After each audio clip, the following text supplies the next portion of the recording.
Okay, welcome everybody. Good morning. I'm happy to see you there. Quite a lot of persons here, despite the early morning hour. I hope you had a good night yesterday. We're here to speak about Groovy and to learn about what makes Groovy Groovy. So it'll be a gentle introduction to Groovy for Java developers. So you will see how a Java developer is also a Groovy developer because of how familiar the Groovy syntax is. And I'll show you some of the cool tricks that Groovy provides. So first, a few words about me. I'm Guillaume Laforge. I'm the guy leading the Groovy project. There are a few links if you're interested in following me. I'm also a member of Les Cascodeurs podcast. So for those French-speaking persons here, there's the recording of the Cascodeurs podcast right after in the both rooms. You know where they are. And I'm working for Pivotal. So in short, Pivotal, it's a big box with tons of cool stuff inside. So it was... let's say it's the equation of Spring Source plus some stuff from VMware plus some stuff from EMC regarding big data and so on. So all this stuff for cloud computing with Cloud Foundry, web app development with Grails, messaging fabric, all that kind of stuff, that's now part of Pivotal. And what is Groovy? Groovy is an open source alternative language for the JVM. It's also an object-oriented language, which takes the same object orientation as Java. So once you know classes, interfaces, abstract classes, and so on, that's the same model. It's a dynamic language in the sense that there's a runtime which decides how method dispatch works, method selection works. And it's also got a functional flavor thanks to the closures that we have since 2003. We didn't wait Java 8 to have closures.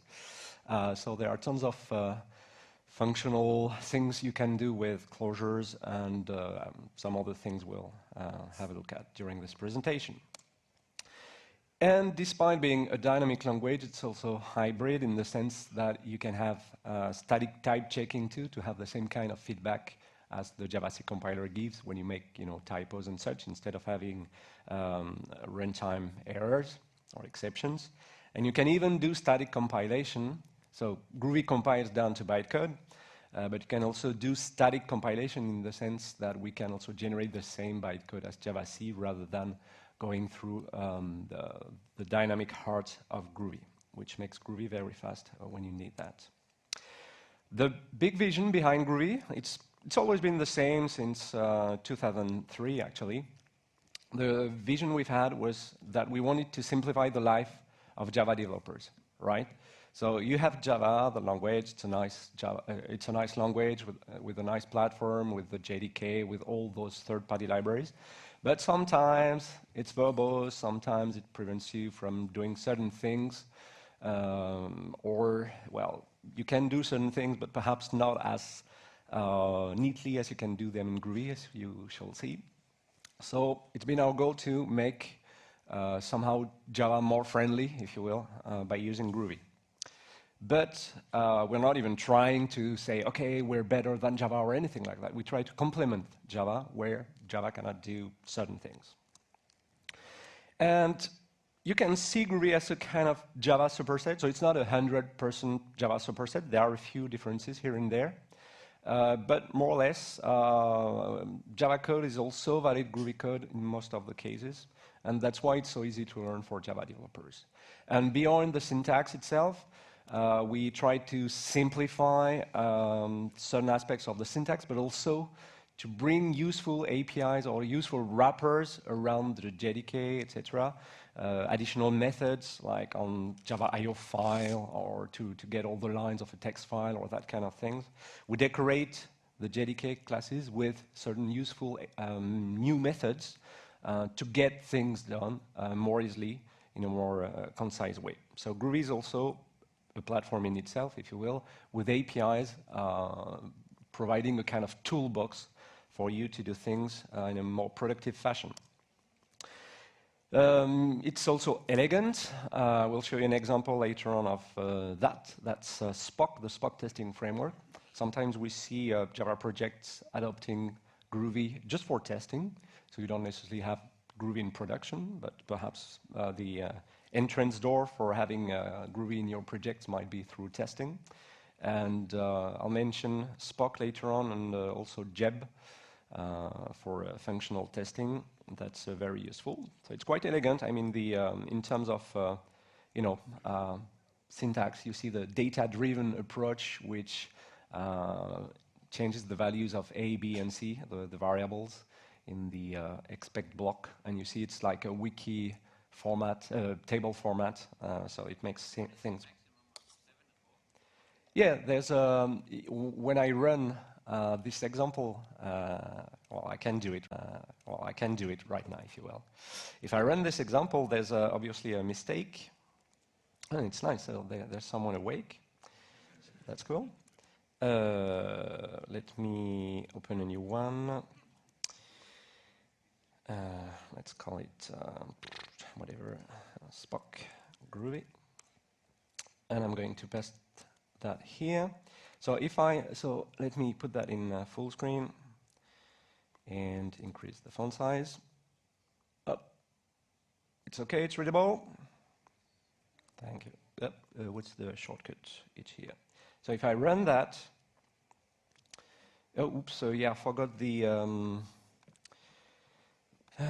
no, so I have another example because I never remember so I need to import, well, I'll probably just copy and paste that from elsewhere to avoid making any mistake. Let me take, another example that I have with Spock. Spock, oh yeah. E-R-S, Spock. Delete, what's happening? Yeah, so that's the line I wanted. I'm going to paste again the result here. And voila. So let me show you the code again. So what's nice with Groovy is that there's grab, which is a way to retrieve dependencies. And you can just run that script or class and say, OK, fetch those dependencies. You don't have to create a full build with Maven, Gradle, or anything else. You just say, OK, in this little script, I need that dependency. And if I run that, if I run that, really? What's going on? So what's wrong with that? Specification. Specification, is there a typo or something? No, it looks, oh yeah, the import, of course, thank you. I don't remember. Oh, Spock lang, I think, I'm not sure. Should have used an ID instead of doing that in a text editor. Okay, here it is. So what's happening? So there was a mistake here with 7 and 4. The maximum is not 4, but is 7.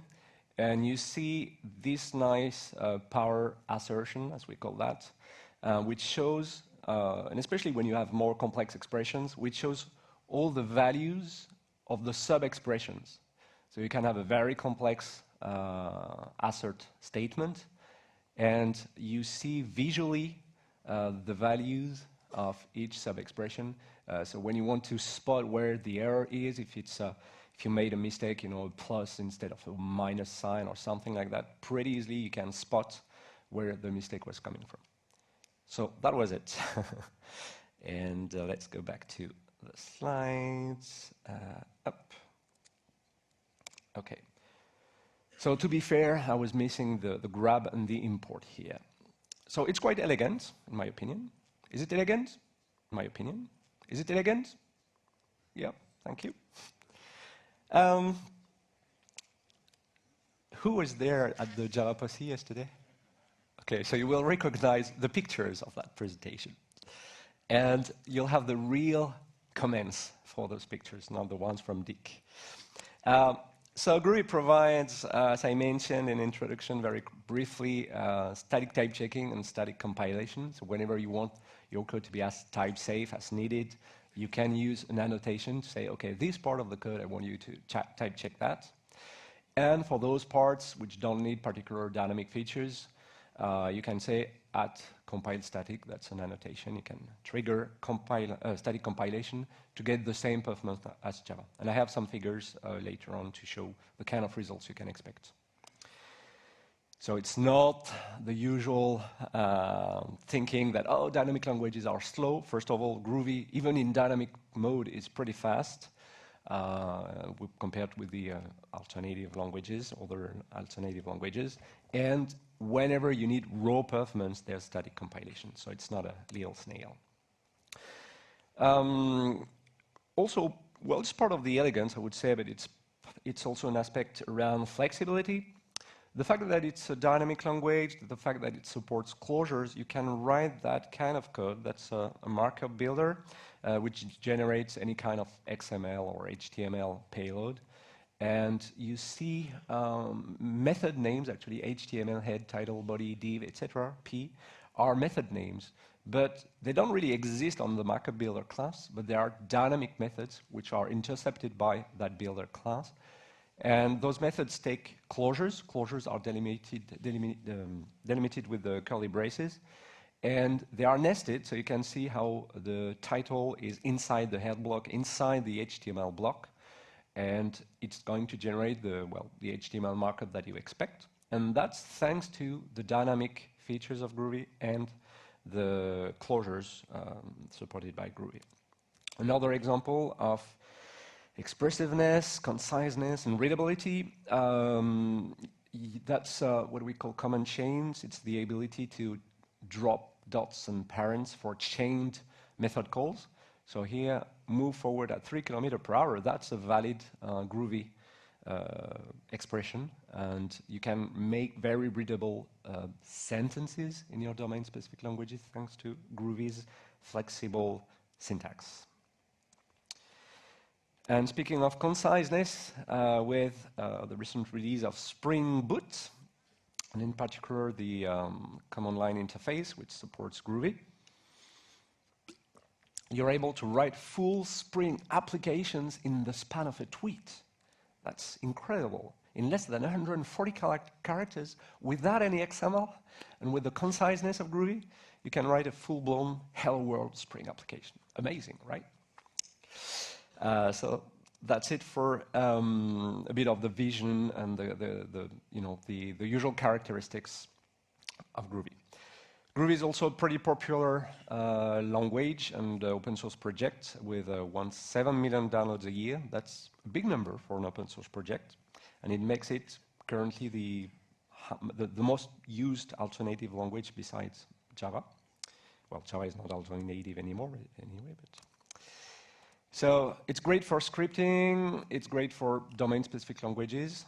You can also very easily have a seamless integration and interoperability between Java and Groovy. So you could very well have a Java interface being implemented in Groovy, then having a Java class extend the Groovy class.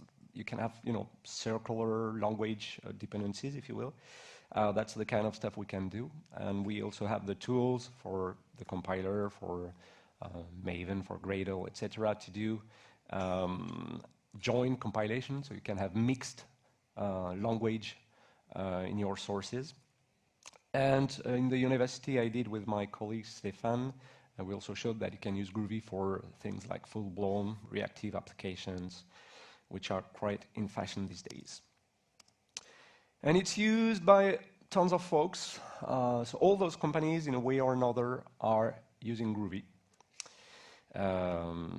For example, Google is not necessarily using Groovy in their applications, but for building Android applications, now you can use Gradle, which is in turn using Groovy. So sometimes it's indirect, but sometimes, let's say Sky from BSkyB in the UK, they are using Grails for all their high-traffic websites and as a CMS and so on. So there are tons of users of Groovy around. Okay, now let's dive into some of the cool things that I like about Groovy.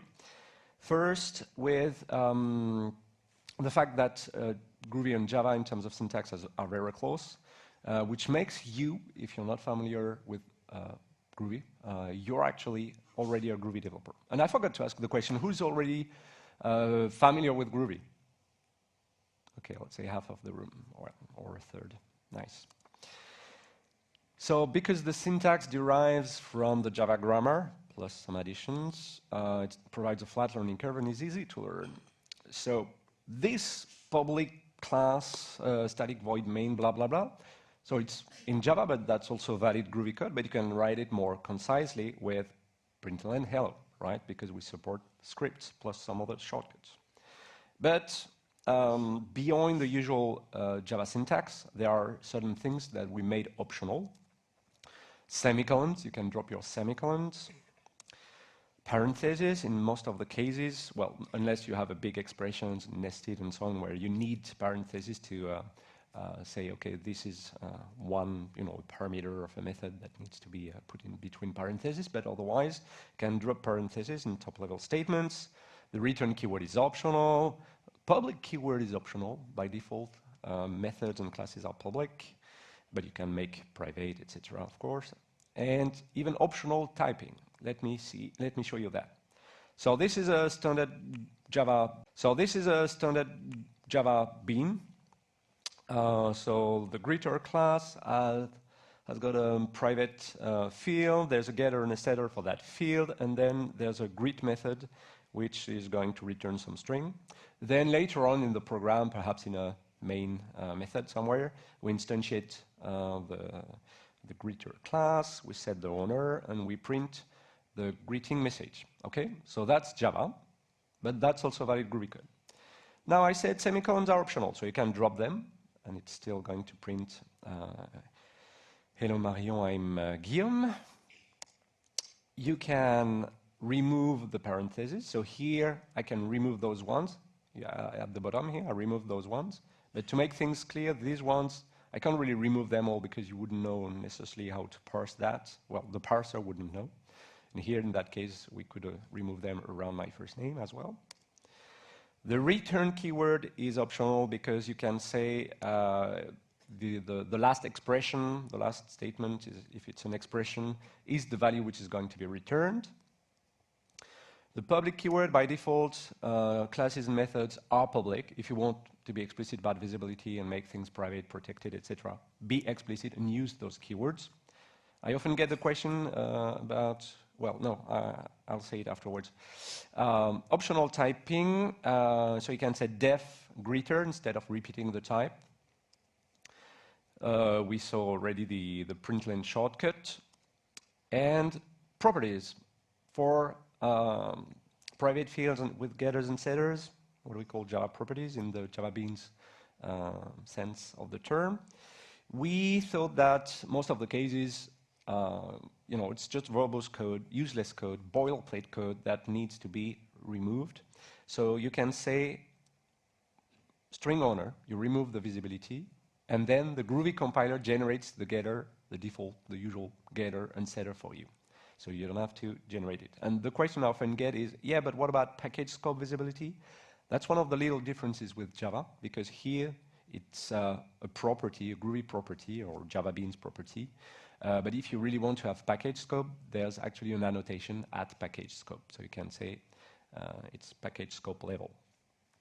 What else? Yeah, the property notation. So once you did that change, you can also use greeter.owner instead of calling the method setOwner. But behind the scenes, obviously, it's calling. So it looks like a public field, but it's actually calling the setter. And you can pass, what you usually do here is you call the various setters afterwards. But if you pass a key, column, value, a named argument into the constructor, it's going to call the default constructor of the greeter class, but it's going in turn to call the setter afterwards. So it's a shortcut notation for quickly initializing your beans. And what else? Yeah, the G-strings that we also call interpolated strings. So by the way, speaking of clothing, I don't wear a G-string and I don't have any to offer you, but instead, for those who are here in this session, I've got a box full of t-shirts. So if you're interested in some groovy t-shirts, but no G-string, you can have it at the end of the session. And actually, at some point, well, a long time ago, we had an online store where we were selling G-strings with the G-string, the Groovy logo. But strangely, nobody ever bought those strings. And the logo was actually too small. Perhaps that was the reason. Yes, you're right. Especially in the back, but well. Yeah, so G-strings, that's what we call interpolated strings in other languages, or groovy strings. That's the fact of being able to put placeholders in the strings rather than doing string concatenation with plus. So name and honor will be replaced once you call the greet method. Okay, so we can reform on that to make it like this. So this is the final groovy version. And we started with that one, which is 2, 4, 6, 8, 10, 11 lines, 2, 2, 4, 6 lines. So more or less 50% of the initial code. So as you learn Groovy, progressively you'll be learning all those tricks and you're programming more like that. But what I often see when teams adopt Groovy in their projects, initially they often write Java-like code, but as you learn new things, because the learning curve is pretty flat, you're going to write more idiomatic Groovy code. Okay, so that's it for the rapid Java to Groovy introduction. Now let's see what Groovy adds beyond Java. So we have some native syntax constructs, for example, closures, which is really the first-class citizen of the language for our functions. So lots of the functional programming aspects of Groovy are coming from there. So this is a closure. You see here the closure parameters, A and B, and then somehow the arrow says, okay, we inject those parameters into the body of the method, of the closure, sorry. So that's A plus B. You can assign closures to variables. You can pass closures as parameters of methods. And you can call closures just like normal methods. That's a function call. And behind the scenes, because closures are actually real objects, there's a call method. But the adder 1, 2, or A, B syntax is a shortcut for adder call A and B. What's fun here as well is because I didn't explicitly give the types of A and B, it's pretty generic in the sense that I can add anything that's got a plus method. So I can add numbers or I can add strings. That makes things quite generic here. Or let's speak of polymorphism, if you will. But you can also be explicit about the type, so you say int A, int B. There's also, if there's just one parameter which is implicit and you don't want to name it, or you don't need to name it, it's called it. It's a bit like this for this current parameter. It's it, the implicit parameter. There's also a multiply method on string that Groovy added. So if you do a string times 2, it's going to repeat the string 2 times.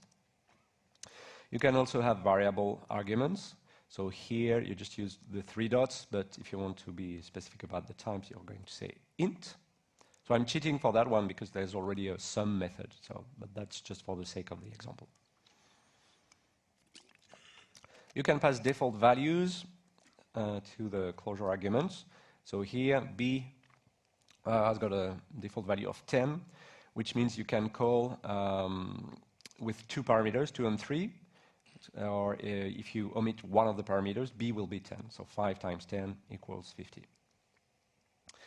You can get somehow pointers to methods or turn methods into functions, into closures, by using that operator, $, and you get you can assign that function into a variable, and you can use that afterwards. Then for those who've seen some of the Lambda and Stream presentations during this conference, you'll be familiar with that kind of thing. So let me show you directly the example there.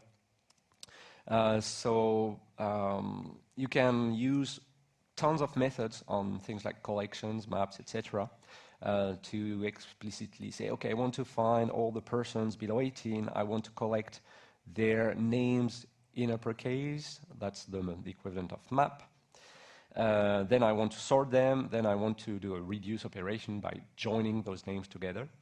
And then you've got this result there. So there are tons of methods like that, find all, collect, whatever, group by for grouping things together, to do histograms and that kind of things.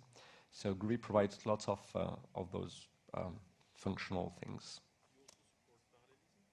So parallelism, that's a very good question. Not out of the box in Groovy, but if you use the GPars, GPars library, you've got the same things. You've got with the Java Stream API, you've got .parallel, or you can use parallel arrays, etc. So there are a few options to do that in parallel as well. Yeah, and you also have control on things like the thread pool and that kind of thing. So, but the GPars library is actually part of the Groovy distribution. When you download Groovy, there's already a GPars bundled with it, but it's not part of the core Groovy APIs. Closures are handy for things like resource handling. For example, we added with reader method to Java IO file. So we decorate Java IO file. Java IO file is final, so you cannot really extend it. So we decorate Java IO file with new methods. With reader, which takes a closure. The sole argument of that closure is the actual reader.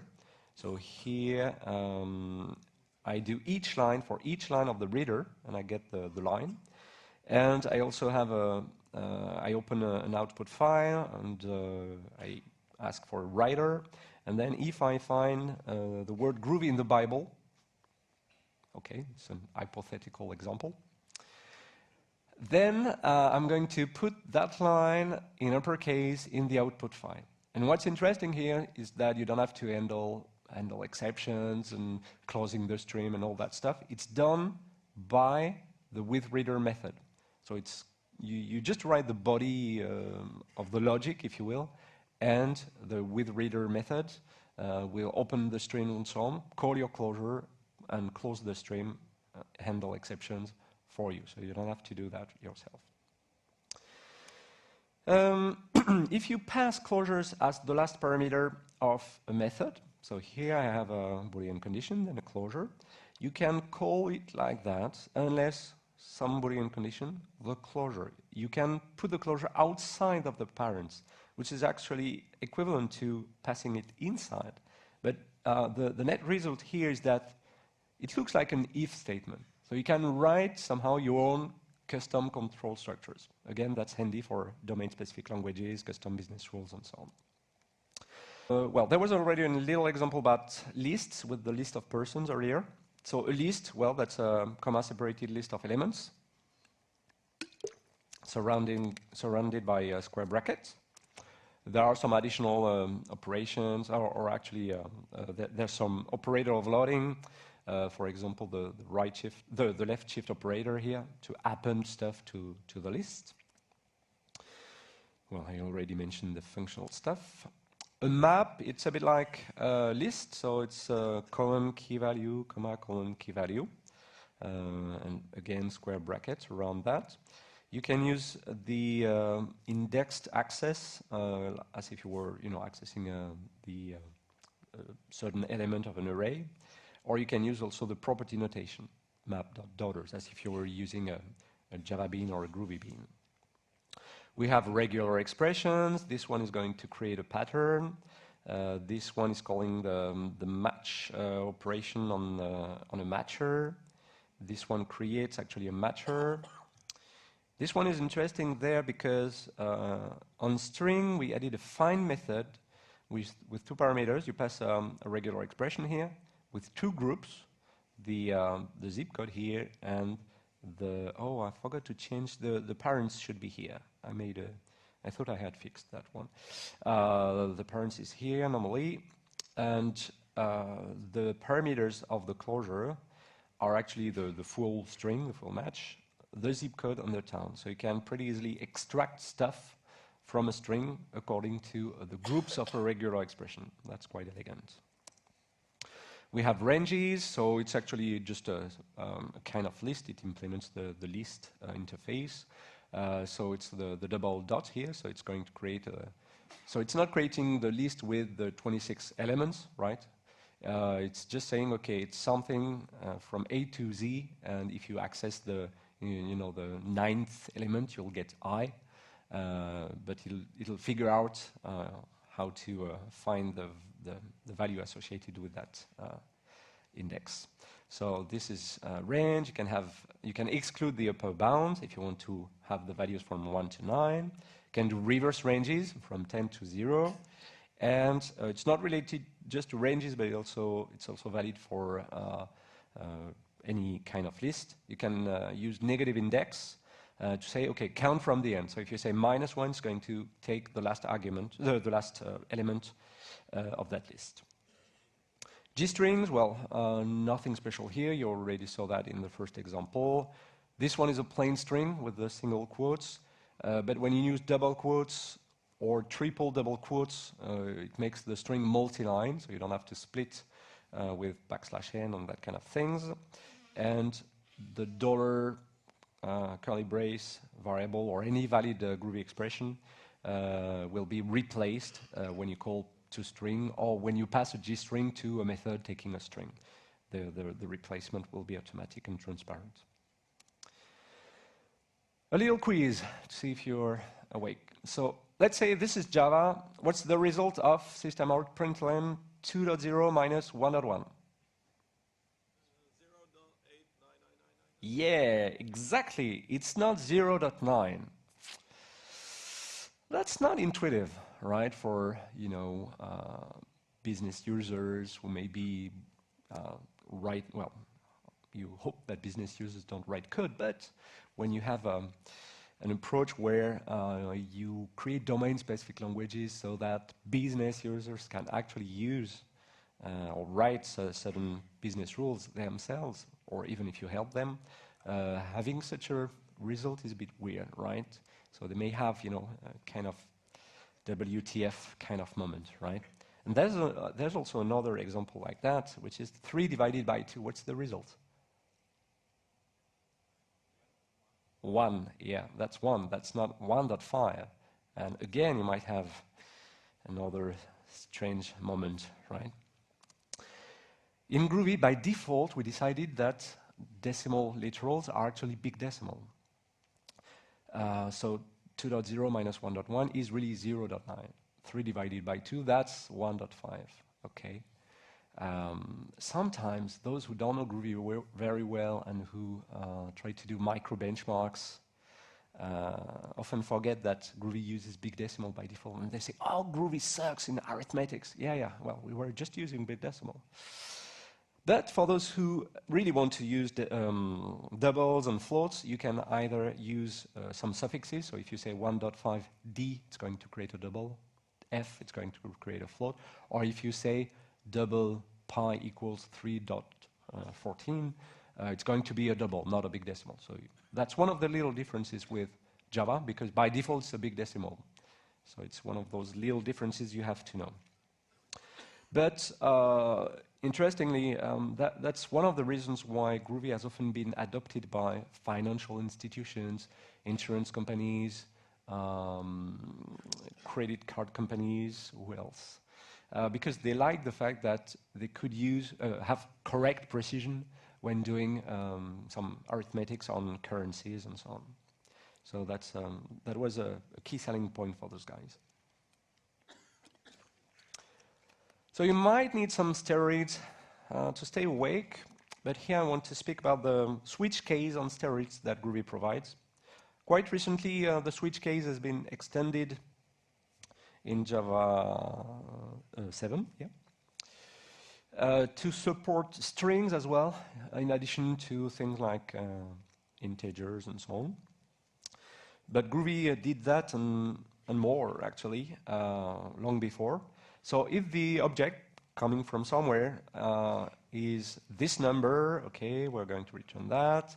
If it's a string, we're going to say it's a string. And by the way, here I didn't put the return keyword because it's optional. If you put switch case at the end, as the last statement of a method, for example, this value will be returned. We also have this there. If obj is an instance of string, then do something. If obj is inside that list, let's do something. If this obj is actually a string and matches this regular expression, or some custom condition if object is less than 3, etc. So our switch case is quite powerful. Named arguments, you saw named arguments when I passed some property in the constructor of the greeter class earlier. You can mix normal arguments and named arguments together.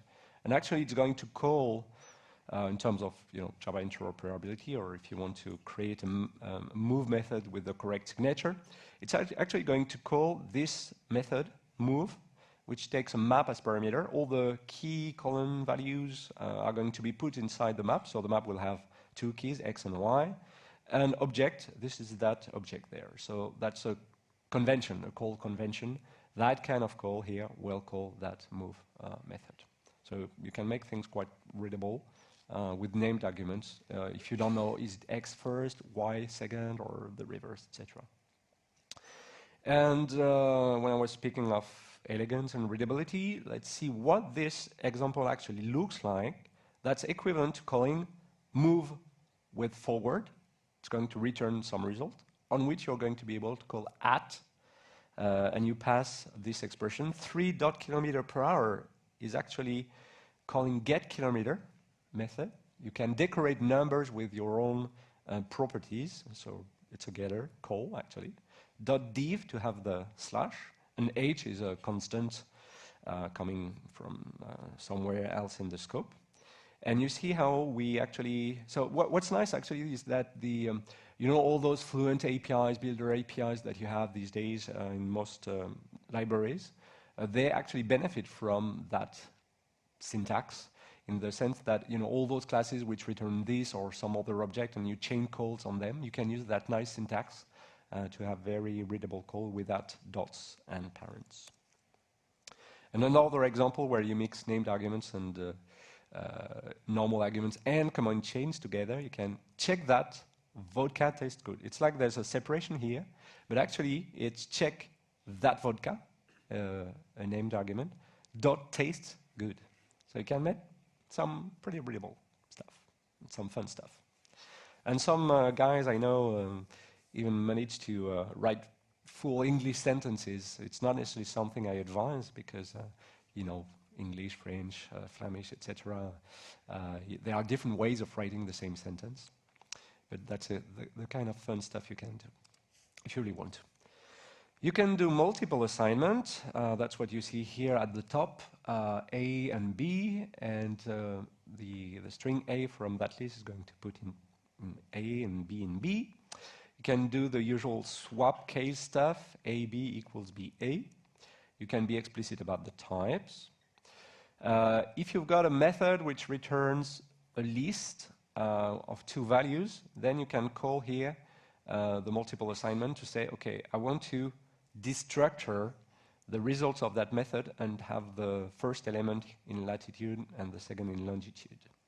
And actually, it's not just about lists, arrays, etc., but you can also do destructuring yourself, and there's a convention for that. You need to have a method called getAt with an index, and automatically here, this point class, you see that on the right-hand side, I've got new point, x, y, etc., and I assign that to x and y, because I'm destructuring, I'm retrieving x and y in those two variables. So you can have your own destructuring. Again, in the introduction, I mentioned the builder, as we call them, the markup builder, but we also have builders for other things, for swing UIs, for JSON.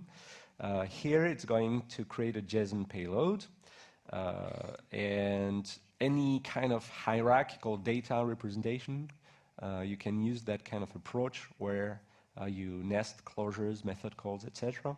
And this stuff is going, so you see the closures, the address object and the block inside the person block, and it's going to generate that kind of JSON output. So by default, it's not pretty printed, but there's also a method to get things pretty printed like that.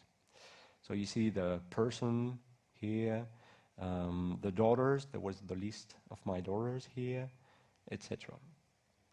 There's also, oh yeah, I think I'm mentioning that afterwards, yes. So you can create JSON, but you might want to also consume JSON. So let's say you want to retrieve the list of commits on the Groovy GitHub repository with the REST JSON API from GitHub.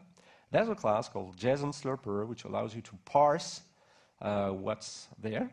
And also a nice little shortcut here. I have the string URL. I transform it into a java.net URL with the toURL method. And I can call .text. It's going to do the HTTP GET for you, opening the stream, reading the stream, closing the stream, and so on. And in just one, with just .text, you can do an HTTP GET in Groovy. And then what we call a GPath expression, that's how you can navigate that graph of objects and arrays, JSON objects and JSON arrays.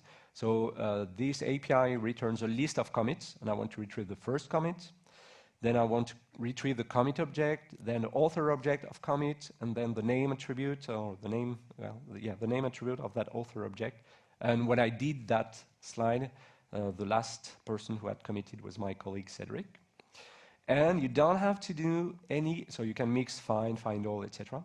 And you don't have to create any kind of marshalling code and create POJOs and so on to say, okay, I want a POJO for representing a commit, I want a POJO to represent a committer, etc.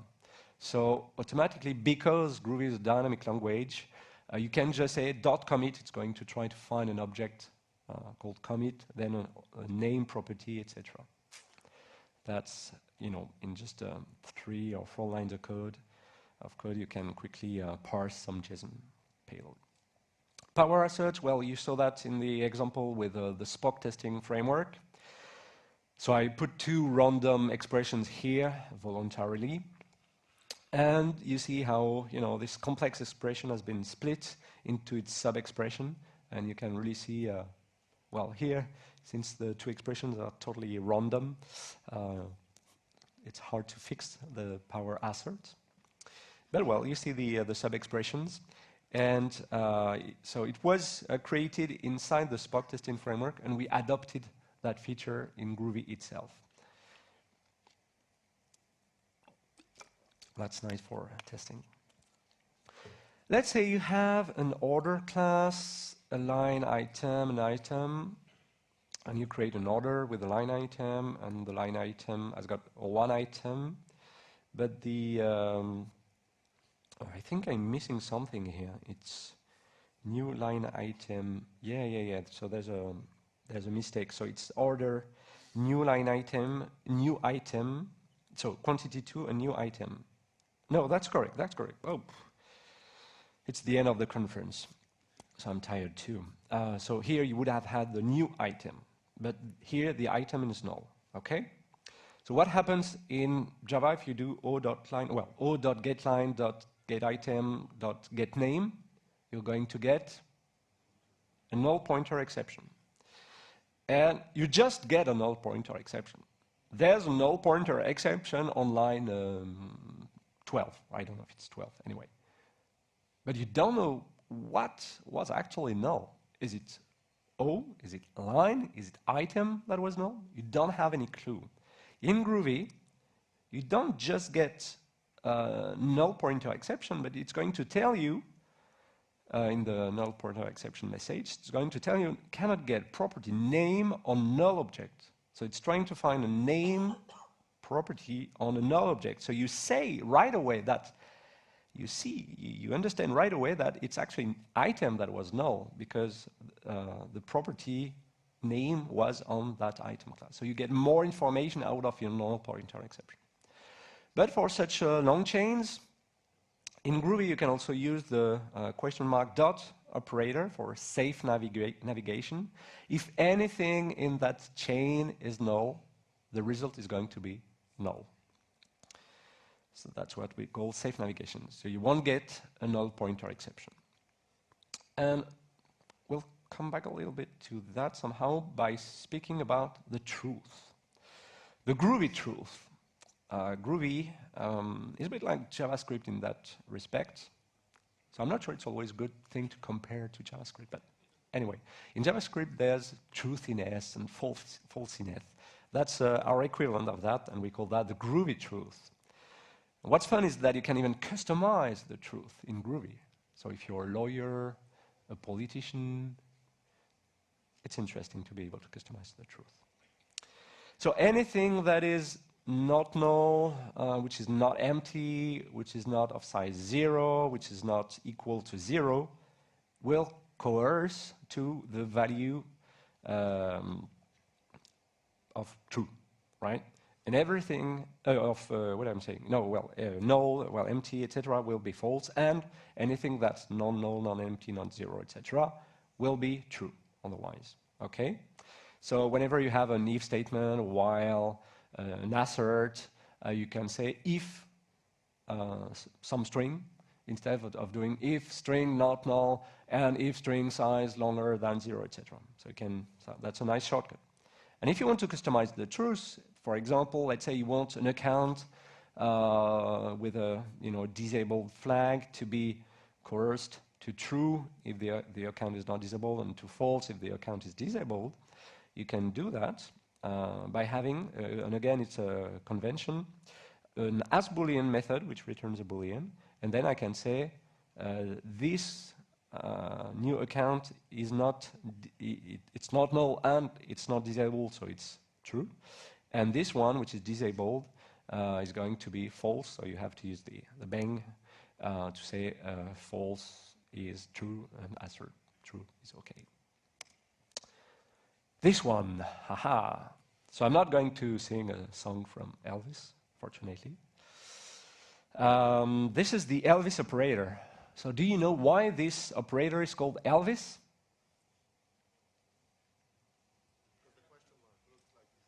Yeah, that looks like the smiley of Elvis with the, banana hair, right? That's the Elvis operator. And to tell you the truth,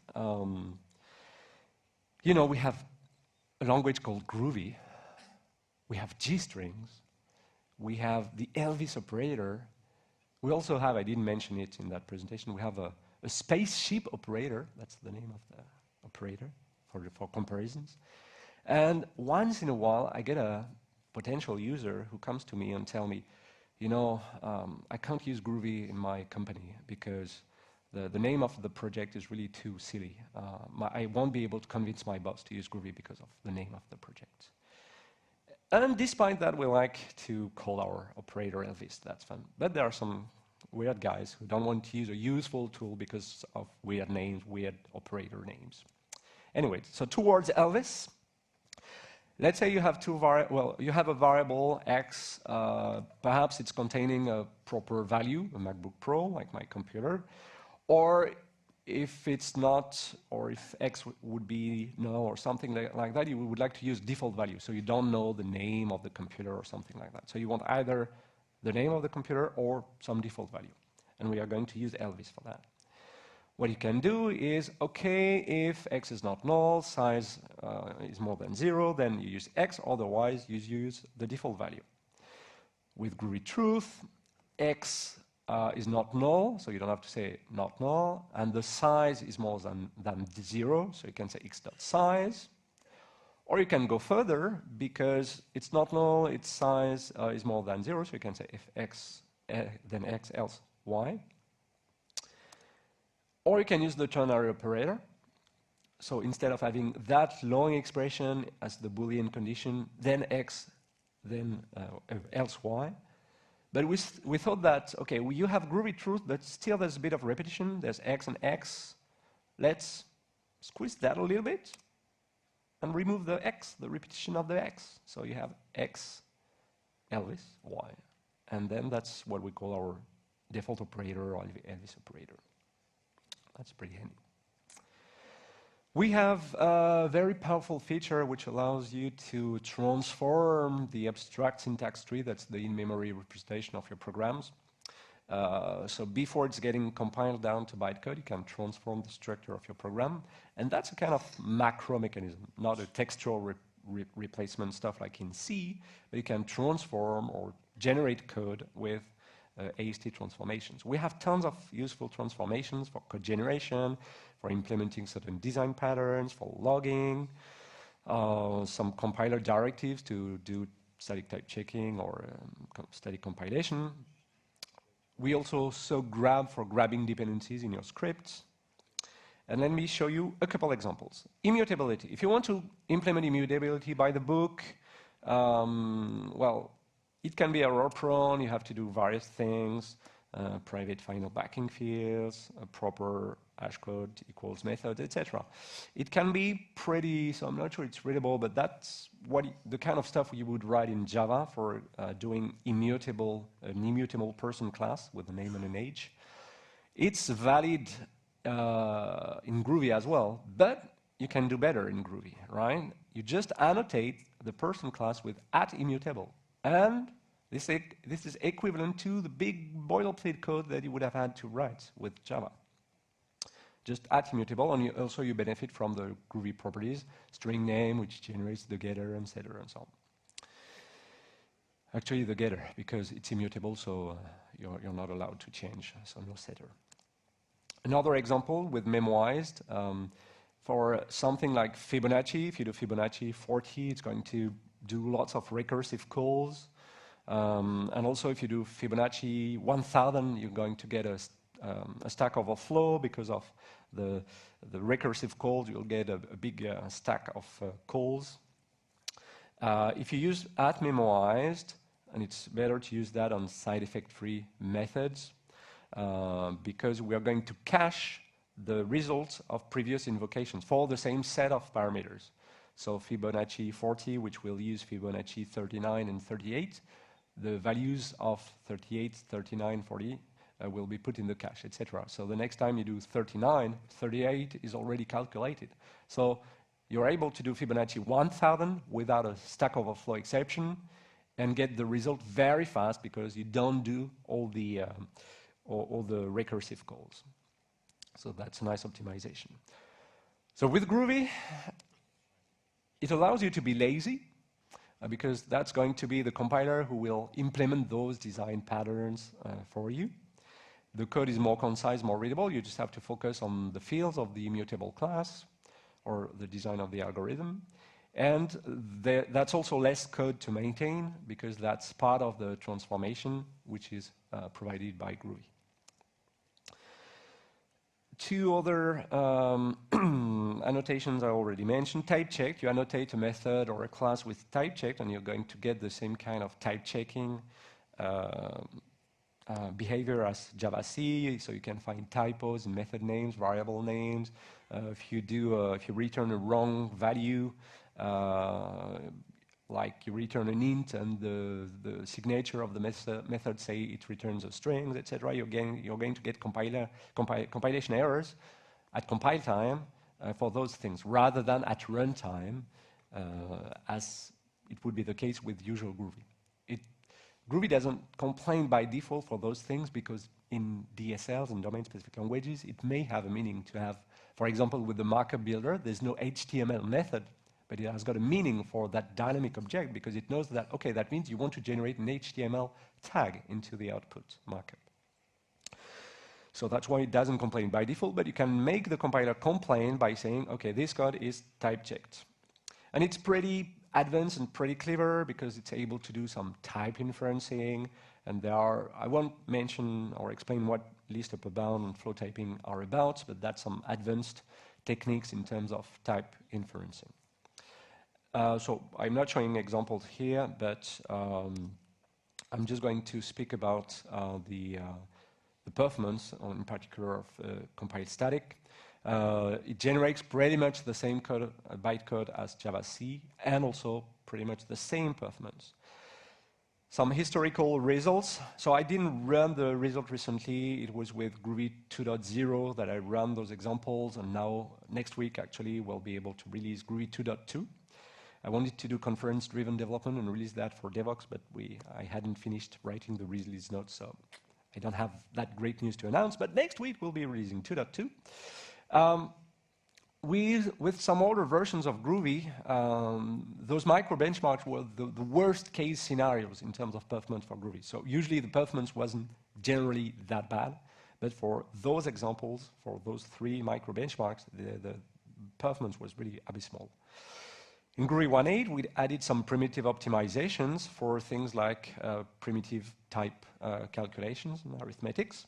So you already see that for calculations which are heavy in terms of arithmetics, we were already pretty close from the raw Java results. But for things like binary tree with lots of recursive calls and so on, it wasn't very good. And since Groovy 2.0, and it's probably even better now, but I haven't run the benchmark again, we get pretty much the same performance as Java when you choose to statically compile parts of your code or a hotspot in your application. So that's pretty cool. And I'll finish with a few words about the superb community around Groovy. There's a really blossoming ecosystem around Groovy. So we started with Groovy in 2003, with Grails, the web framework, in 2005. Then Griffon for creating desktop applications, rich applications. Gradle for build automation. Gradle is being used more and more by the Android application build, by Hibernate, by Spring Source, by the Spring framework, sorry. Lots of projects are migrating to Gradle these days. And there are tons of cool other projects around Groovy. So one of the latest kids on the block, you remember the new kids on the block, if you're old enough? GVM, the Groovy Environment Manager, which is a nice little tool, command line tool, actually. Perhaps I can show you that. Oh, yeah, actually, no, I had the animation coming up, which allows you to install Groovy-related projects. For example, I wanted to install Spring Boot, so I say GVM install Spring Boot, and it's fetching. Yesterday I did that. I fetched the latest version of Spring Boot, and then, yeah, I want to use Spring Boot, and then I have the Spring Boot command line interface installed. So that's very handy for dealing with various versions of various frameworks, leveraging Groovy. So it's available for Groovy, Grails, Griffon, Spring Boot, Vertex, and some others. Spock, so, well, you already saw the Spock example that I already ran. This is for enterprise testing, right? So this is the example that we used, the complete example with the grab and the import statements.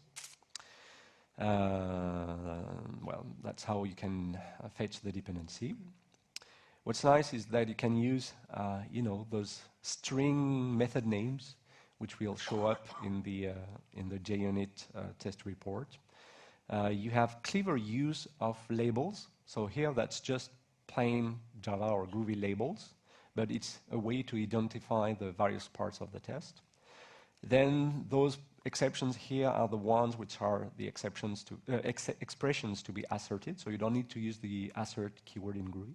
And what I really like, that's this cute data-driven wiki-like table notation to do data-driven tests. Ratpack, a little nice toolkit for web applications built on top of Netty, which is fully type-checked and statically compiled. It's very, very clever stuff. So especially if you need some quick small apps or stubs for your JSON services or REST APIs, etc. You can use something like that to fake services, to stub certain remote services. And I'll finish with Jeb, which is a nice framework for functional testing. So here I have an example. So it can use HTML unit, Chrome, Firefox to do functional testing, web testing. So you browse the driver, you drive the browser, sorry. You drive the browser to go to that URL, then you assert that, with the jQuery-like syntax, that the text of the H1 is please log in. Then you can fill in the form, click on the button, and then assert that the new page has got, you're in the admin section. And I've got another example where you mix Spock and Jeb together. So you can see, there are some advanced stuff like page objects, to specify, okay, this is the Google homepage. So given you go to the Google homepage, well, expect you're at the Google homepage. You search, you put something in the search field, you check that the first result contains Wikipedia, then you can wait for loading Wikipedia once you click on the Wikipedia link, etc. That makes for very readable functional tests. So in summary, Groovy is really Java's best friend. We're not trying to replace the king, but we are trying to be complementary. So you can mix and match Groovy and Java together, or write full-blown applications as well. We go beyond Java to have concise, expressive, readable business rules. So that's nice for domain-specific languages. It integrates seamlessly with Java. There's no barrier to cross between the languages. It's an object-oriented language, a dynamic language, but it can be as type-safe as you need, as fast as you need, and as functional if you like the functional flavor. In terms of use cases, I already mentioned several times domain-specific languages, all things which are about scripting, task automation, build automation. It's nice for introducing Groovy in Java projects, thanks to more readable tests. It's nice also for extending Java applications with custom extension points, and it's also nice for all kinds of web applications, desktop applications, etc. So thanks a lot for your attention, and I'm happy to answer one question because my time is already up, and you can come to fetch some t-shirts. Thank you.